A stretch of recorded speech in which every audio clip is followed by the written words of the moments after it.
Hi guys, welcome to my channel. My name is Shalonte and I'm currently a graduate student earning my master's in clinical psychology, and I'm so excited at the opportunity to share my knowledge from school as well as life with you girls. This is a space that's devoted to healing, and today we're going to be talking about how to heal our attachment style. So let's get into it. Maintaining a sense of self while in a relationship could be challenging for the best of the best, but it's especially challenging for those who suffer with codependency. Attachment is a prerequisite for codependency.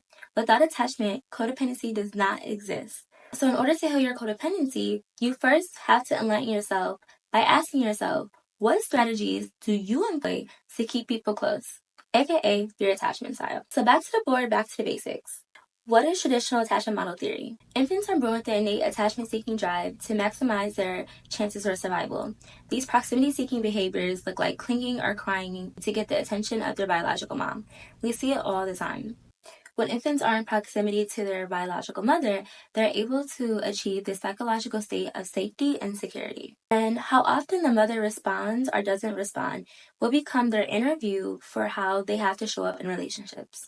In simple terms, if a baby cries and their mother comes and tends to their needs and soothes the baby will eventually learn how to self-regulate because it's already been dependent upon its mother to reach that psychological state of security. However, if baby cries and nobody tends to baby's needs continuously over and over again, baby will start to experience anxiety. And when we think about the term anxiety, at its core, the definition is just being unsure of something.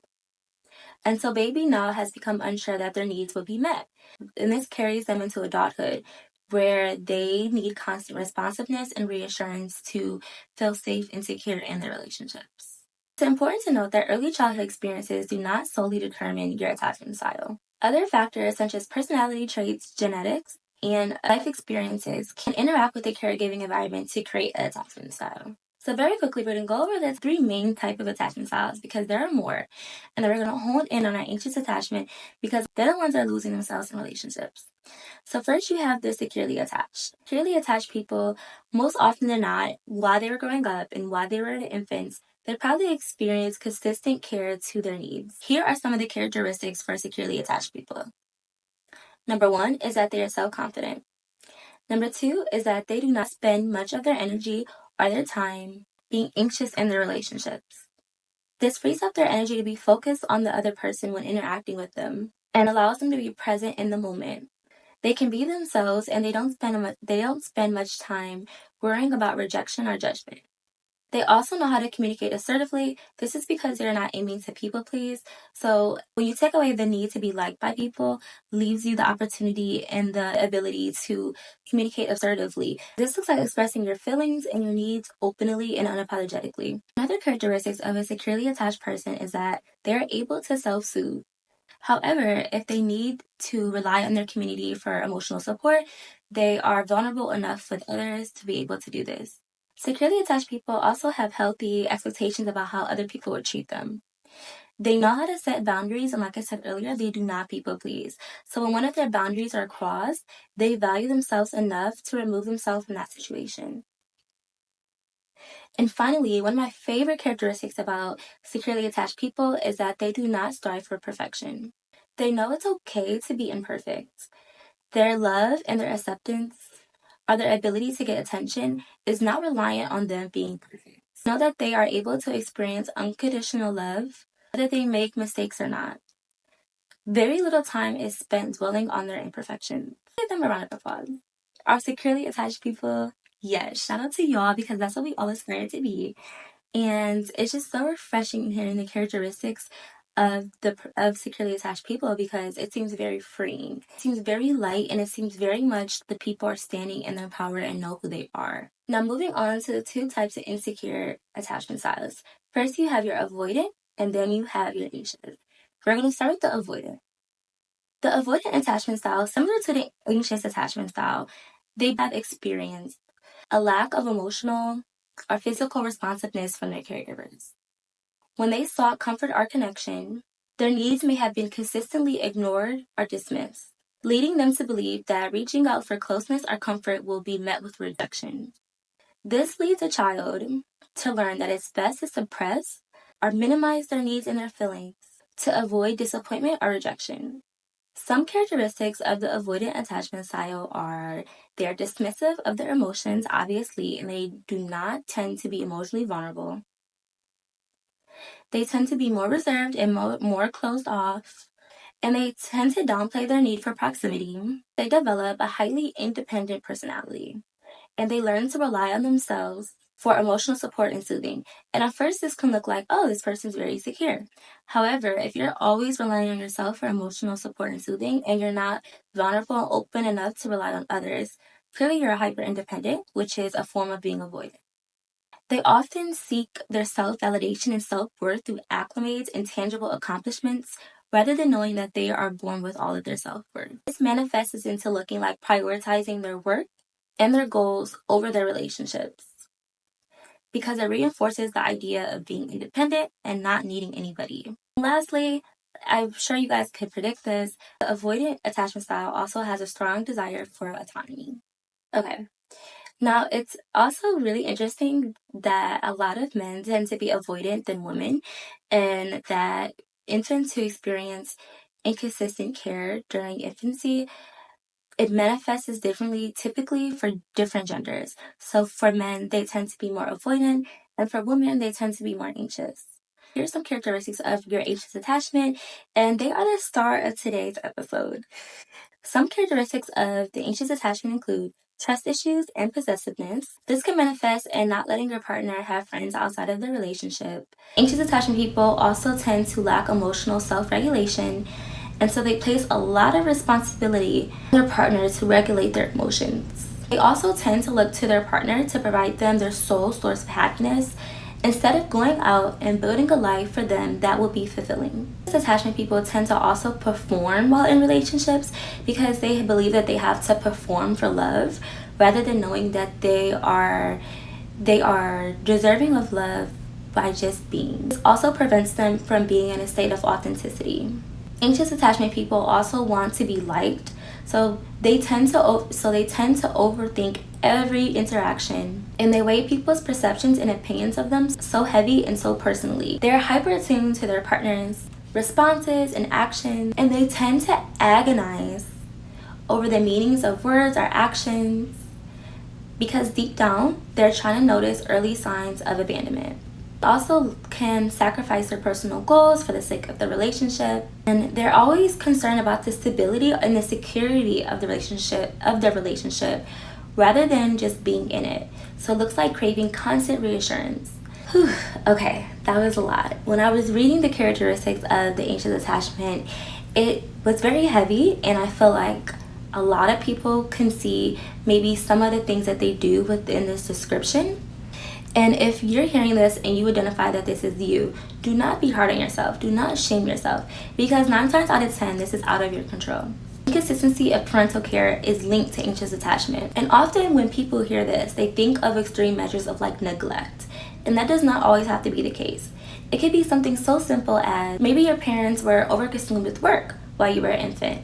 And so let's say one day you cried and the parent is not responsive. Then as a baby, you internalize this as my needs are not being worthy of being met.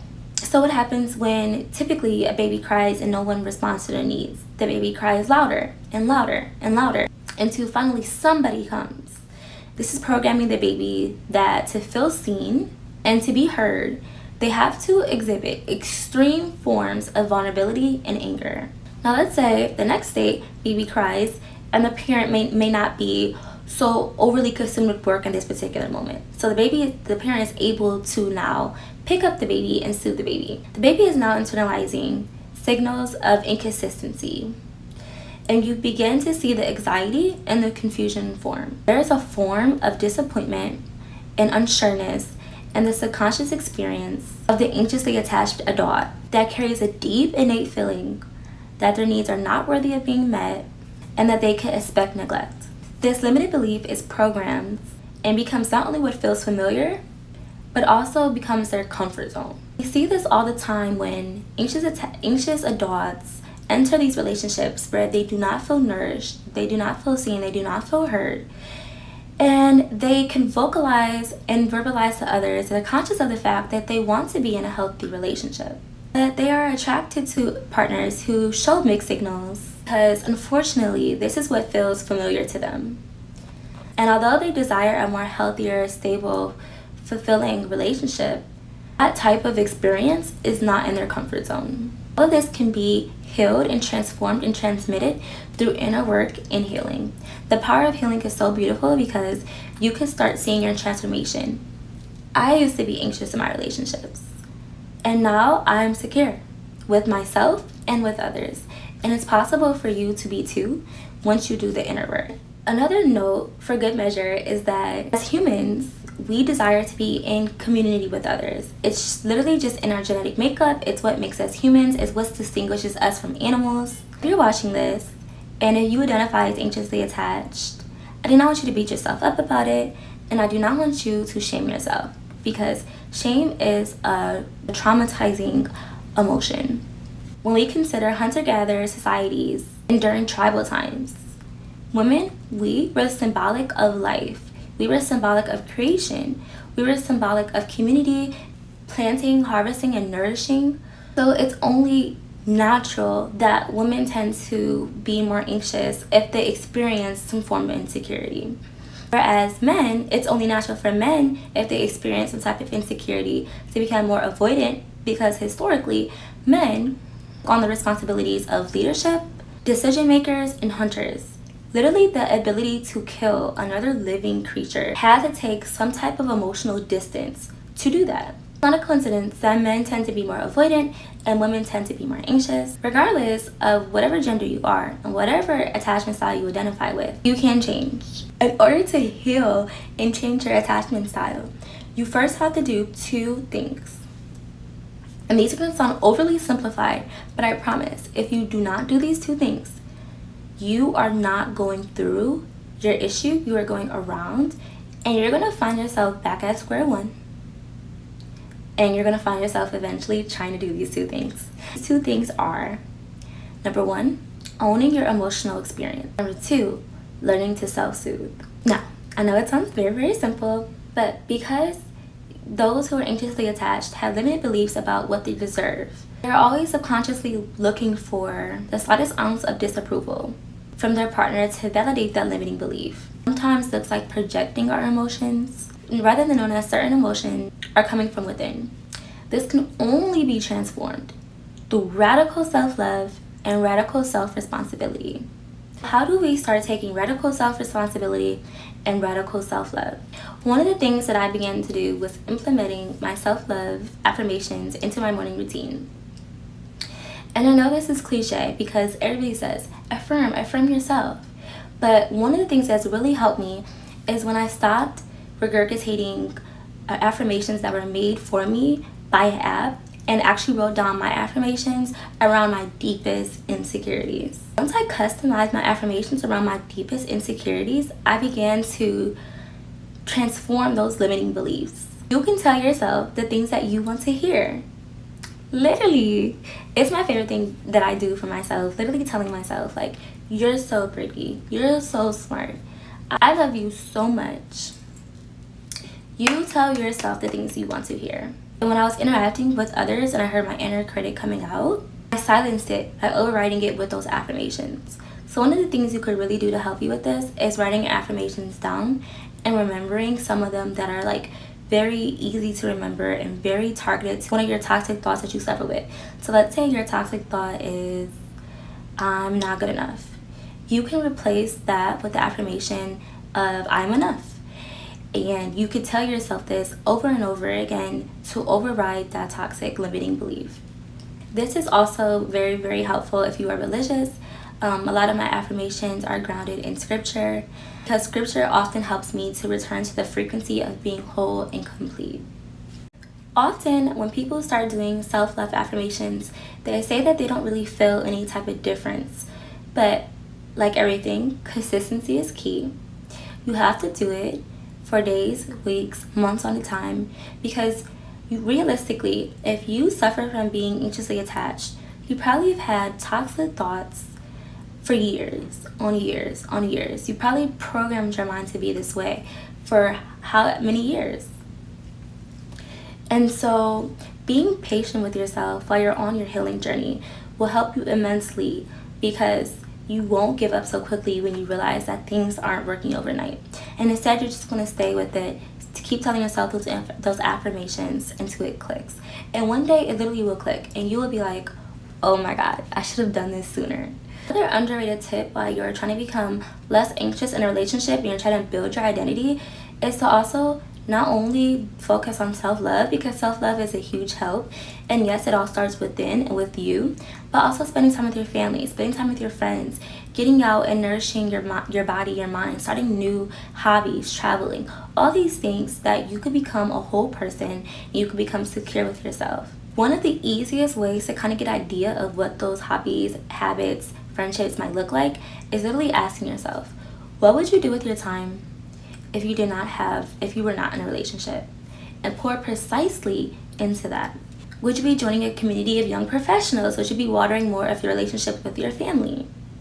Would you be picking up a new language? Would you be starting ballet? Would you be entering a travel group? And this really means reflecting on who you are. What makes you feel happy? What fulfills you? What goals, what hobbies really will speak to your spirit? We are developing a clear understanding of our personal values, our goals, and interests, and we're taking the steps to pursue them. And so now that we started doing the inner work and we reached a place where we are secure with ourselves, we now have to discuss and maintain this sense of security while being in a relationship. And this is where the hard part comes in, because often people can do this while they're being single. That's why you always hear it's so much easier to focus on yourself while you're single. But I truthfully believe that's a misconception, and that you can still be secure with yourself and water yourself and build yourself while in a relationship, as long as you set your boundaries with your time. And this leads me to point number 2, boundaries with your time. I think this hits home, especially when you end a relationship and you look back at all those years that you've invested into that one specific person, and you could think, wow, I really could have been spending all that time with friends. I could have been spending all that time studying. I could spend all that time investing into X, Y, and Z. Who knows? You know what I mean? Because we often give most of our time into our relationships. So, like I said earlier, relationships are not a distraction, but they do require balance and boundaries in relationship to your time. So you better your relationship with yourself. You could then set healthy boundaries in your relationships with others. You could establish how much of yourself you are willing to give. And once you establish how much of yourself you are willing to give at a time to a person, you now have set and defined your boundaries. And this is a great place to be in, because once you know your boundaries, you can literally communicate them to other people. Once you establish boundaries, it becomes that much easier to identify when you're violating the limits you set for yourself, because you would start to naturally feel like you're overextending yourself, you're overexerting yourself, you're overgiving yourself. You begin to feel like disrespect and self-sabotage to you. And very quickly, you will learn to say no when necessary. Which leads me to my next point, boundaries and communication. So, we've worked on ourselves, we built security from within. We now have all these hobbies, we've watered our life, we have a strong sense of independence and identity. And we have a good idea of the terms and conditions of what we want, how we want to show up while we're in a relationship. Now, all that's left to do is to communicate those needs. Mentioned at the beginning of this video, a secure person does not aim to people please, and a secure person does not have pick-me energy. It'll simply state their needs, and they will expect that they would be met. Like I also discussed earlier, anxious people have an innate feeling that their needs will not get met. So one of the things when you're going from anxious to secure is to discontinue the cycle of dishonoring your needs by not communicating them. You all heard before that communication is an essential aspect of a relationship. It's not commonly said for no reason. However, communication just goes beyond communicating your needs. It goes for communicating your feelings as well. This could look so simple as just communicating with your partner, like, hey, I am only available on the weekends, or hey, I'm actually going to go out with my friends tonight. I'm not going to be able to be with you. It also could look as something as setting a boundary early on, as saying, hey, I don't feel comfortable spending the night, or hey, I think we should take things slow. On the journey of healing your attachment style, there will be times where you fall back into the patterns of being anxious. It's important to be gentle with yourself. When you feel yourself getting anxious, when you feel yourself falling into a spiral of overthinking, Understand that it is normal and it's human. However, do not let that anxiety foster. Communicate your emotions as well as your needs. Sharing your emotions with your partner builds true intimacy. Communication creates a loving and safe environment. It will also create a lot of clarity around the things that you have been worried about. Anyone who truthfully loves you will try their best to provide you with what you need emotionally. Be secure with yourself enough to stand on those needs and leave when they are not being honored. Which leads me to my next and final point, the abundance mindset. Now think, what if this is the first day of my life and you have no past experiences to dictate your behavior? Now what? You would show up as the most vibrant, confident version of yourself. Don't let disappointment make you second guess how to show up in your new relationship or what is available for you.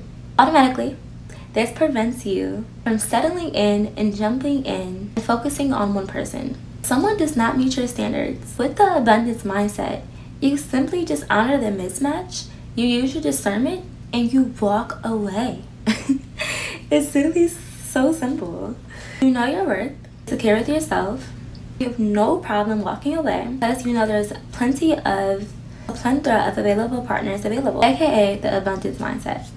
I feel like this really settles in. If you don't believe me, you really have to go take a trip to like New York City, somewhere where there's like so many people condensed in one area and it's constantly busy, and every corner you turn you're seeing a new face. That's what you have to do if you don't believe me. I feel like sometimes it's hard to get into the abundance mindset if we're in the same environment every day or if we live in a small town, because naturally you're only going to see so many people. You're going to have a limitation of what you think is available for you, and your perspective is never going to truthfully widen. But when you travel or you go to a city where it's vibrant, it's full of people, millions of people, you're going to realize what I truthfully mean by the abundance mindset. We are never lacking.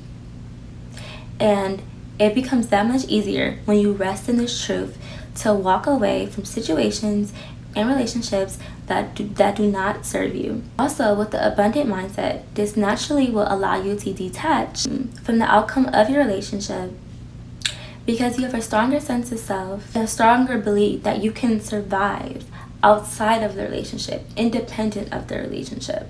And truthfully, you should carry this belief with you even if you are in a loving relationship. This, alongside learning how to self-soothe and reprogramming your mind, will naturally heal your anxiety. By addressing codependency and anxious attachment, you have to take radical self-responsibility, you have to learn how to self-soothe, and you have to develop a strong sense of self and independence. Once you do these things, it will naturally create a healthy and fulfilling relationship that brings out the best in not only you, but your partner as well, because you are truthfully living in what a relationship is supposed to be, which is supposed to be two individual people living their own lives, watering themselves, and coming together, still remaining their own energetic vibration and their sense of selves.